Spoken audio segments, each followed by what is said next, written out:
अमित शाह अपने तकरीर में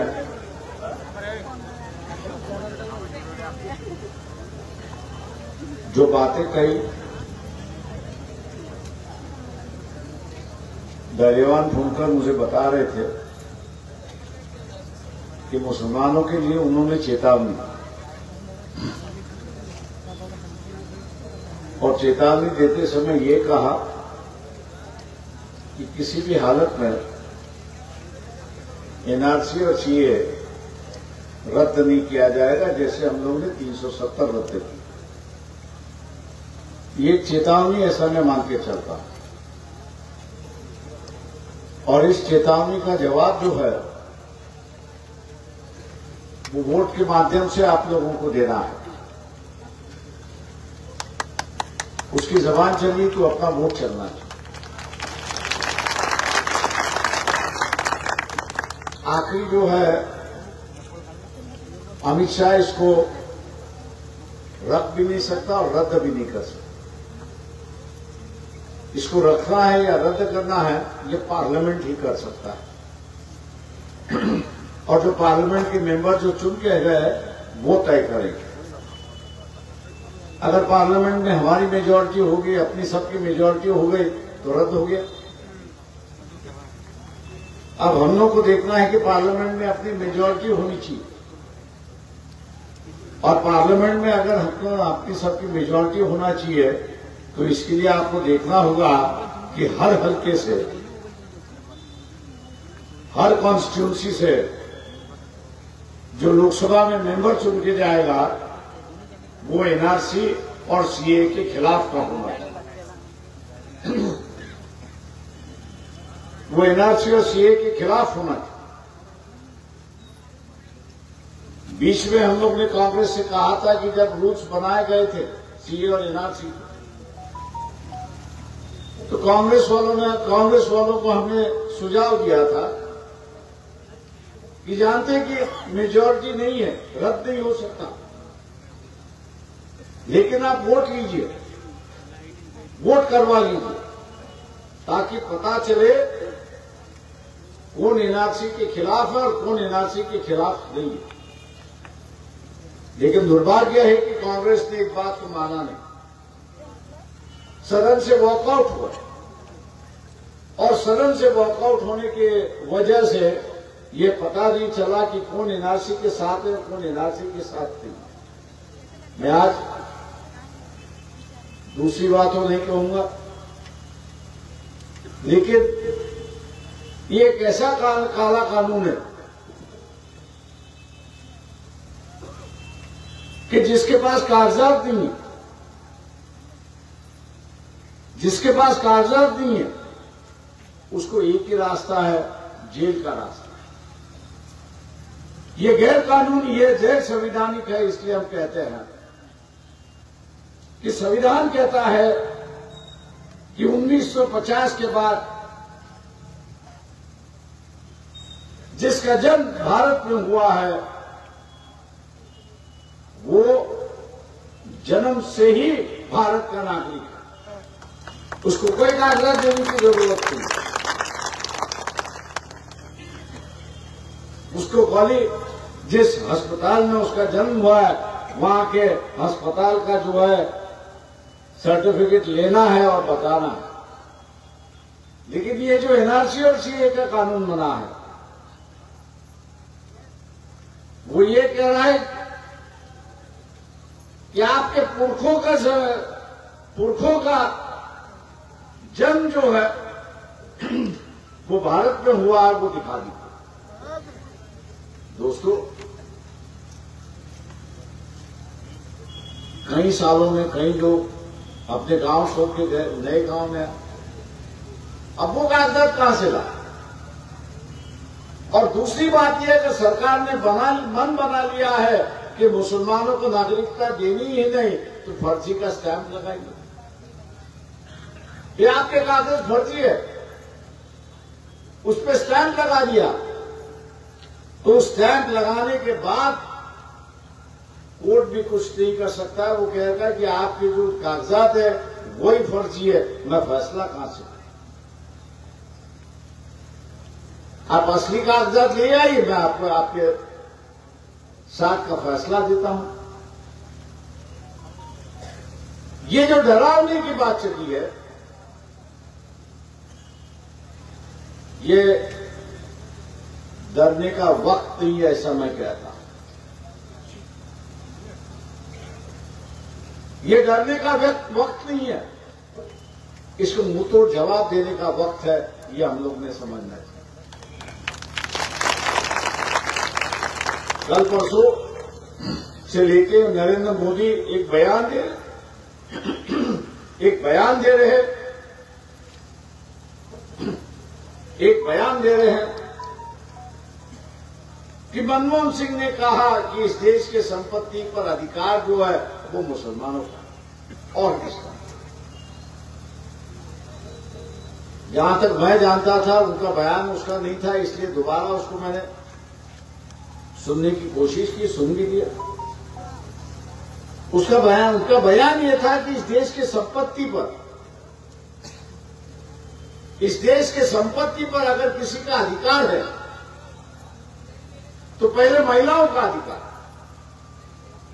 दूसरा अधिकार जो है वो SC ST का अधिकार, उसके बाद अगर किसी का अधिकार है तो OBC का अधिकार, उसके बाद अगर किसी का अधिकार है तो मस्जिदों में उसका अधिकार है, और उसके बाद में उन्होंने कहा अगर अधिकार है तो यह मुसलमानों का। वो एक बयान दे रहे, एक हकीकत पेश कर रहे, लेकिन उनके बयान का एक सेंटेंस जो है उसको उठा के दुनिया भर में कहना कि मनमोहन सिंह कह रहे हैं कि इस देश के संपत्ति का जो हकदार जो है वो मुसलमान है और मुसलमान की खिलाफी है। ये प्रधानमंत्री है या सरपंच है?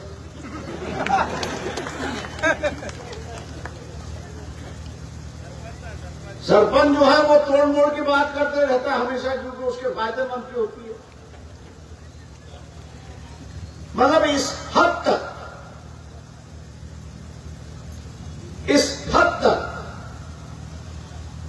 प्राइम मिनिस्टर में गिरावट आएगी, ये मेरे ख्याल से किसी ने सोचा भी नहीं होगा। एक दस्तूर है जो प्राइम मिनिस्टर बन चुके हैं, उनके जो बयानबाजी को लेके कोई भी टिप्पणी नहीं करे। ये नियम नहीं है, लेकिन दस्तूर बना हुआ है कि प्राइम मिनिस्टर जो बन चुके हैं उनके बयान पर बयानबाजी नहीं। उस दस्तूर को ये तोड़ रहा है और अपने फायदे के लिए तोड़ रहा है। ये एक तरफ की जो है इनकी जो कोशिश चल रही थी कि हिंदू मुसलमानों के दंगे हो जाए, उसमें नाकाम हो गए। मुस्लिम समाज ने शांति दिखाई, कई बार कोशिश हुई कि दंगा हो जाए, लेकिन मुसलमानों की ओर से कोई कार्रवाई नहीं हुई, इसलिए दंगा नहीं। कार्यकर्ता से नहीं हुआ, लोगों से नहीं हुआ, इसलिए आप मोदी खुद दंगाई बन चुका है। वो खुद ही ये चाह रहा है कि दंगा यहां पर हो, और हिंदू समाज को जो है भड़का रहा है कि यहां के संपत्ति का अधिकार जो है वो मुसलमानों का है, ऐसे मनमोहन सिंह कह रहे हैं। मोदी जी, आप अपने चरित्र पर देखिए, आपका चरित्र बहुत गंदा है, दागा है और मैला भी है। आपके राज में 2014 से लेके राज्यसभा का जवाब जब तक आया, इस 9 साल में जिस हिंदुओं को आप भड़काना चाहते, जिस हिंदू समाज को आप भड़काना चाहते हो, आपके ही राज में, आपके ही 10 साल के राज में 17 लाख हिंदू परिवार जो है, 17 लाख हिंदू परिवार जो है देश की नागरिकता छोड़कर विदेश चले गए। जो चले गए उनकी बाजार में अगर कीमत हम लोग देखें तो कम से कम 50 करोड़ की। वो कोई गरीब नहीं थे, वो अमीर थे। कमाई हुई पूंजी से लेकर वो अमीर थे। लेकिन आपका जो वसूली का राज चल रहा है, आपके ऑफिस से जो है वसूली का जो राज चल रहा है, उस वसूली के राज को कंटाल कर और अपनी पुरखों की इज्जत बचाने के लिए 17 लाख हिंदुओं ने देश छोड़ दिया। अगर मुसलमान छोड़ता तो मैं समझता, ईसाई अगर देश छोड़ता तो मैं समझता, लेकिन जिस हिंदुओं को आप उस्काना चाहते, जिस राष्ट्र को आप हिंदू राष्ट्र घोषित करना चाहते हैं, उसी राष्ट्र में, उसी ही राज्य में 17 लाख परिवार जो है वो देश छोड़ के चले गए। मोदी जी, इसका जवाब क्या है? 1950 से लेकर 2014 तक सिर्फ 7,000 लोग जो है इस देश में छोड़ गए, लेकिन उनकी उम्र 60 साल के ऊपर है। वो अपने परिवार भी चले गए।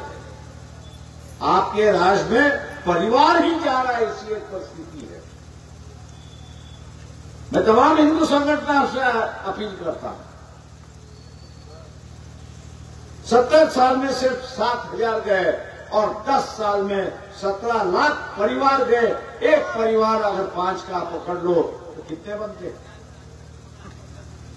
80 लाख लोग जो है इस देश छोड़ के गए, क्योंकि मोदी का आतंकवाद जो है वो संभाल नहीं पाए। और इसलिए आज की परिस्थिति को देखते हुए कांग्रेस ने जो चैलेंज करना चाहिए, मोदी को जो ललकारना चाहिए कि भी आओ लाल किले के मैदान में, हम आपको सुनाते कि मनमोहन सिंह ने क्या कहा और आप उसमें से कैसे तोड़ मरोड़ कर रहे हो। लेकिन कांग्रेस वालों में हिम्मत नहीं, डरपोक कौम बन चुकी है, पूरी तरह से डर गए हैं। आज के अखबार का अगर खड़गे जी का बयान अगर सुने तो मेरे ख्याल से कोई भी कांग्रेस वाला होगा उसकी गर्दन शर्म से झुक जाएगी, क्योंकि उसने कहा कि मनमोहन सिंह का जो भाषण है वो हम मोदी को दिखाएंगे और समझाएंगे कि मनमोहन सिंह ऐसा नहीं कहना चाहते। अरे भाई, यही बात आप पब्लिक के उसको क्यों नहीं ललकार रहे? उसके ललकारने से क्यों डर रहे हो? एक मौका मिला था आपको, मोदी को नंगा करने का मौका आपको मिला था, लेकिन वो भी आपने गवा दिया।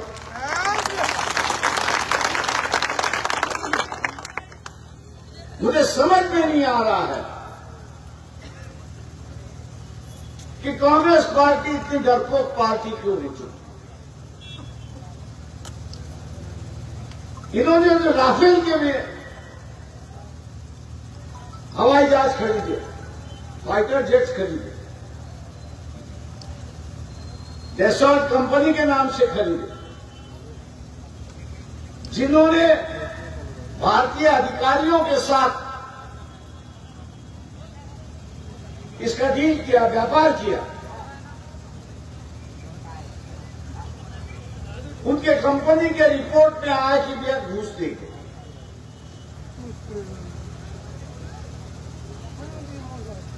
करप्शन हो चुका, परसेंटेज दे चुका है। फ्रांस की सरकार ने उस रिपोर्ट को पकड़ते हुए देशवाल के 2 अधिकारियों को जेल में भेजा। भैया तुमने करप्शन किया है। करप्शन क्या किया है कि विमान बेचते चाहिए, इसलिए भारतीय अधिकारियों को उन्होंने करप्शन पैसे दिए, घूस दिए। कांग्रेस वालों से मैं पूछता हूं कि बोफोर्स के मामले में तो कोई कागजात बाहर नहीं है, यहां तो पूरा दस्तावेज मजदूर है कि फ्रांस के कोर्ट ने 2 जनों को जेल में भेज दिया क्योंकि उन्होंने फाइटर जेट भेजते समय उसमें घूस दे दी। निगोशिएट कौन कर रहा था, बातचीत कौन कर रहा था? ये प्राइम मिनिस्टर वहां पर बातचीत कर रहा था। एक और मौका कांग्रेस वालों को मिला कि मोदी को चैलेंज करे कि भैया वहां के 2 अधिकारी अगर जेल में गए घूस देने के लिए, तो यहां लेने वाला कौन है, इसका नाम आप बताइए। मौका दोबारा कांग्रेस वालों को मिला था, वो भी गवा दे। कांग्रेस ऐसे परिस्थिति में नहीं है कि वो लड़ सकती। कांग्रेस ऐसे परिस्थिति में नहीं है कि वो लड़ सकती है। चाहे औरंगजेब का स्टेटस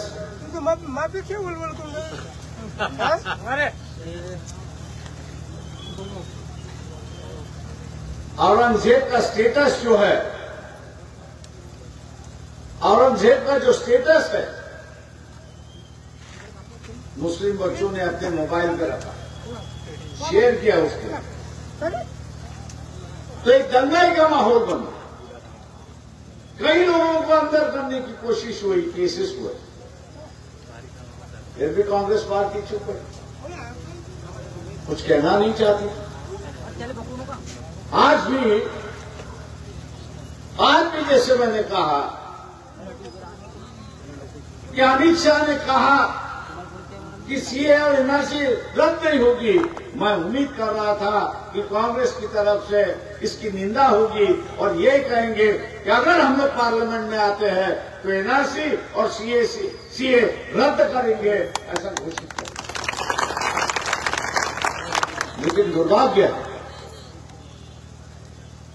लेकिन दुर्भाग्य है कि कांग्रेस की तरफ से अब तक कोई बयान नहीं आया। कांग्रेस की तरफ से कोई बयान नहीं आया।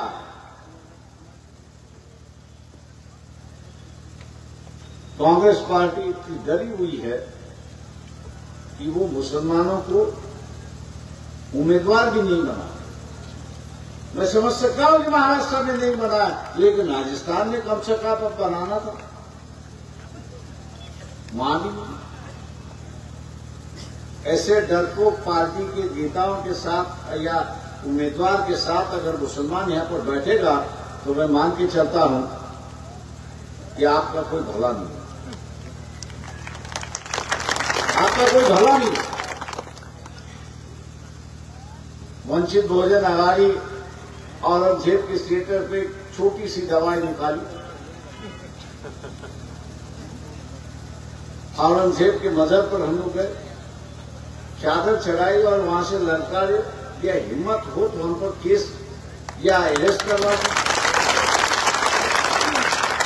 ना केस हुआ, ना अरेस्ट हुआ, ना कार्रवाई हुई, लेकिन पूरा माहौल 24 घंटे में ठंडा हो गया।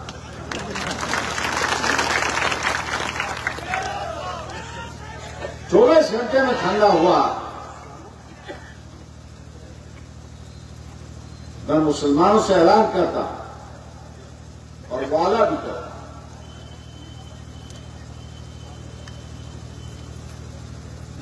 जिस दिन हम लोग पार्लियामेंट में पहुंचे तो एनआरसी और सीए लागू नहीं होगा।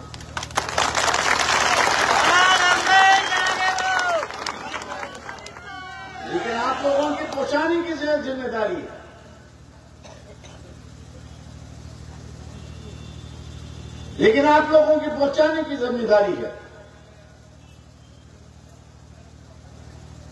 कांग्रेस का जो नुमाइंदा है उसका इतिहास क्या है, उसको आप देखोगे या नहीं देखोगे, या उसको नजरअंदाज करोगे? कांग्रेस की धुलाई मशीन का बैनर, पोस्टर सब जगह लगा है कि वो कह रहे हैं कि करप्शन किए हुए आदमी अगर बीजेपी में जाता है तो वॉशिंग मशीन में जैसे कपड़े धो के निकलता है वैसे वो धो के निकलता है।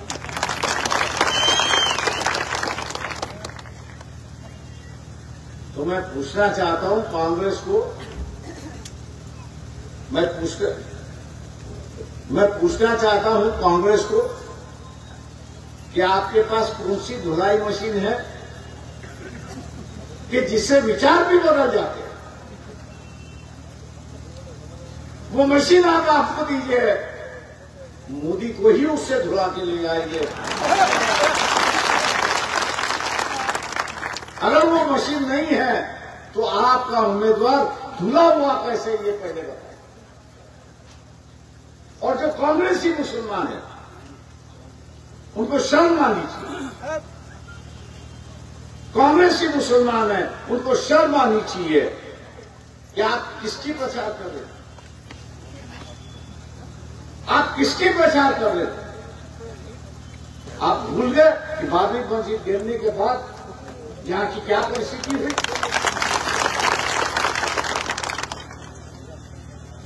दंगे हुए, लोगों को मारा गया, काटा गया, घर जलाए। और उसी को आप वोट देने जा रहे, वो आप पे विश्वास करेगा? कारपोरेशन की सीट के लिए समाज को मत बेचिए, ये कांग्रेस वालों को मैं कह रहा हूं।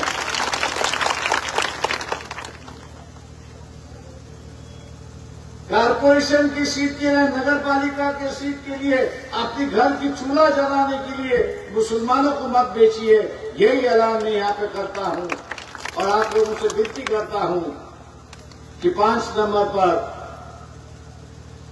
कुकर, प्रेशर कुकर की निशानी जो हमारी निशानी है, उसको बटन दबाकर भारी वोटों से जिताइए और एनआरसी और सीए का मामला रद्द कर दीजिए। इन्हीं लफ्जों के साथ आप सलाह देता हूँ।